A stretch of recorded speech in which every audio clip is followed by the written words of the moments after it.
So guys लगभग बहुत सारे बच्चे अब सीईटी पे लग चुके हैं और भाई लग भी जाना चाहिए, क्योंकि अब सीईटी में अगर आपको फोड़ना है तो भाई आपकी प्लानिंग नेक्स्ट लेवल की होनी चाहिए।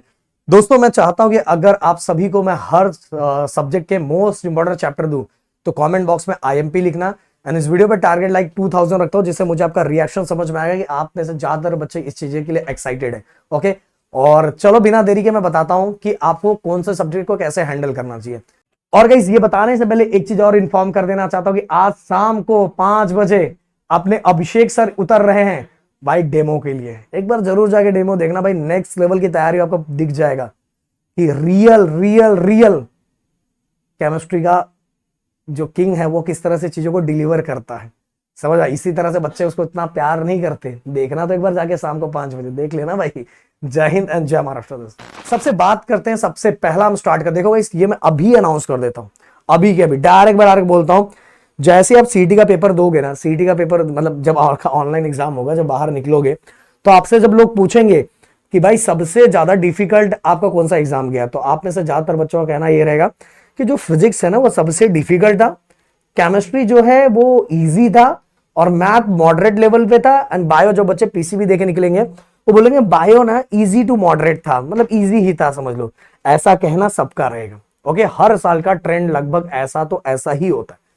और अब मैं इसलिए लाइन वाइज बताऊंगा कि आपको पढ़ना कैसे चाहिए। और बहुत सारे बच्चे गलत ट्रैक से गलत तरीके से पढ़ते हैं और इसके कारण उनका रिजल्ट सही नहीं आता। ओके, सबसे पहली बात तो लाइन में स्टार्ट करता हूं फिजिक्स।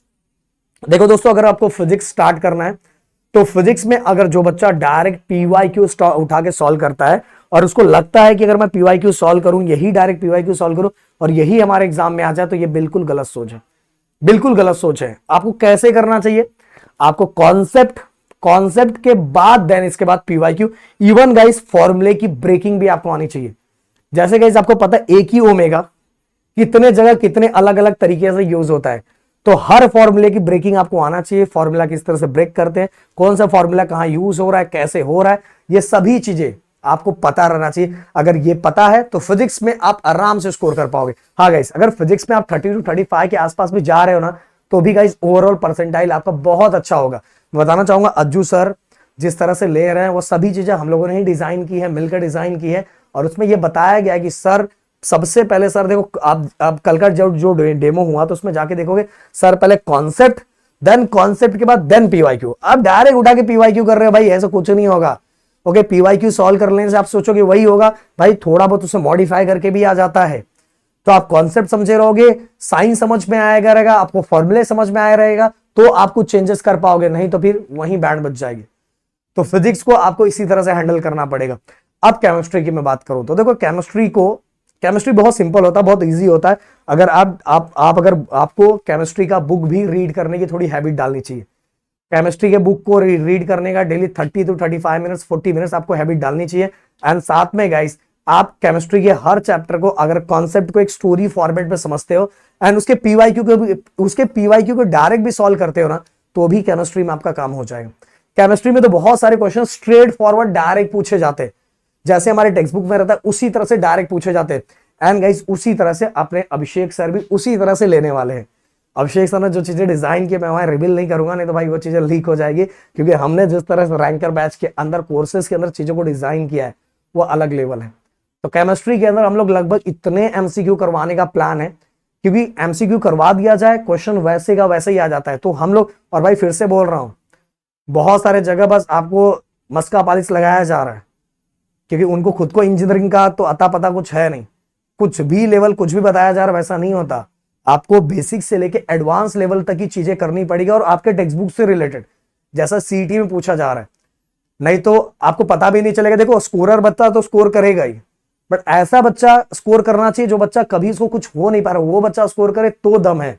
समझ में आए? इसीलिए अगर केमिस्ट्री आप खुद से भी कर रहे हो तो एक ही सिंपल सा बोलूंगा, आप टेक्स्ट बुक को रीड करो, टेक्स्ट बुक के साथ पीवाईक्यू पे फोकस करो, यहां हो जाएगा। बड़े बोलो अगर अभिषेक सर से मिलोगे भाई, प्राइसिंग ना के बराबर है भाई। हमने रैंकर बैच जो टीचर दिया है ना के बराबर है। सर की चीजों को सुन लो, सर पीवाईक्यू जो करवा रहे कर ले रहे, और बस उसी की प्रैक्टिस कर लो, आपकी चीजें आसान हो गई। बस आपको वो करना है, काम हो जाएगा। देन इसके बाद मैथ के बारे में, तो देखो मैथ एक ऐसा सब्जेक्ट है जिसके अंदर कॉन्सेप्ट तो है, बट कॉन्सेप्ट यहां थोड़ा अलग हो जाता है। मैं बहुत सारे जगहों पे देख रहा हूं जैसा वो बोर्ड में करवा रहे थे भाई उसी मेथड यहां करवा रहे हैं। समझ में आ रहा है? मेथड देखो, कुछ कुछ चीजों के लिए मेथड वैसा ही है, कुछ चीजों के लिए मेथड वैसा ही, बट बहुत सारी चीजों के लिए करने का तरीका अलग होता है, समझने का समझाने का तरीका अलग होता है, उसको सॉल्व करने का भी तरीका अलग होता है। समझ, इस तरह से मैथ निकलेगा नहीं तो भाई मैथ आप कर ही नहीं पाओगे। इसलिए मैथ के भी कॉन्सेप्ट शॉर्ट फॉर्म में आपको समझना बहुत जरूरी है, उसके फॉर्मूले के स्ट्रक्चर समझना बहुत जरूरी है। मेंटोस्ट्रिक जो जीटी का, मतलब जीटी जब था, अभी तो जीडीए आ गया, तो मेंटोस्ट्रिक जो बहुत ज्यादा फेमस है, ओके, हमारे ऑफलाइन बेसिकली जो इतने सालों से हमारा सीडी का कोर्सेज चल रहा है, मेंटोस्ट्रिक बहुत फेमस है। तो मेंटोस्ट्रिक को समझ के इसके बाद पीवाईक्यू करोगे तो देखो मैथ में सबसे ज्यादा स्कोरिंग सब्जेक्ट पीसीबी ग्रुप में बायो, एंड इसके अंदर मैथ 100 मार्क्स अराउंड 50% इसी का है। अगर आप मैथ में इसको देखो, मैथ और केमिस्ट्री में आपने स्कोर कर लिया, फिजिक्स में अराउंड 35 to 40 स्कोर कर लिया, तो भी आपका काम, आपका परसेंटाइल बहुत हाई पहुंच जाएगा। समझ में आ रहा है? और 35 to 40 पहुंचने के लिए भी ना भाई फिजिक्स में बहुत मेहनत करना है।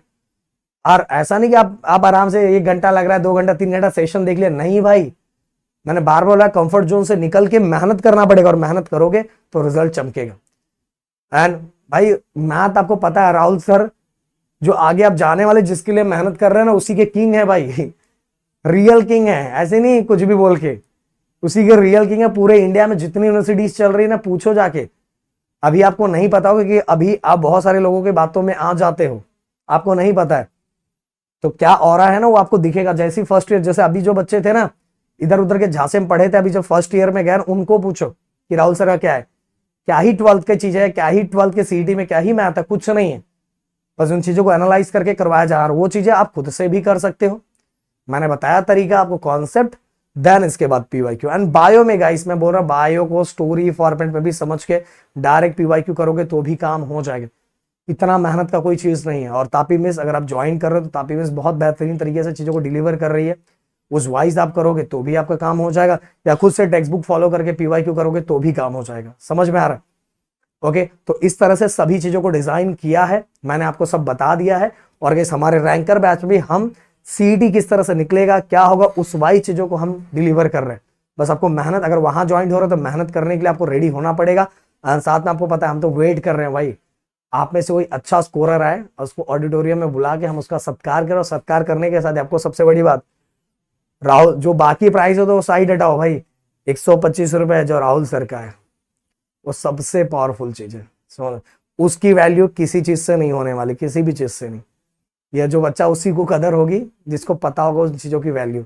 ओके, तो चलो मिलते हैं नेक्स्ट वीडियो में। Thank you so much guys, जय हिंद एंड जय महाराष्ट्र दोस्तों।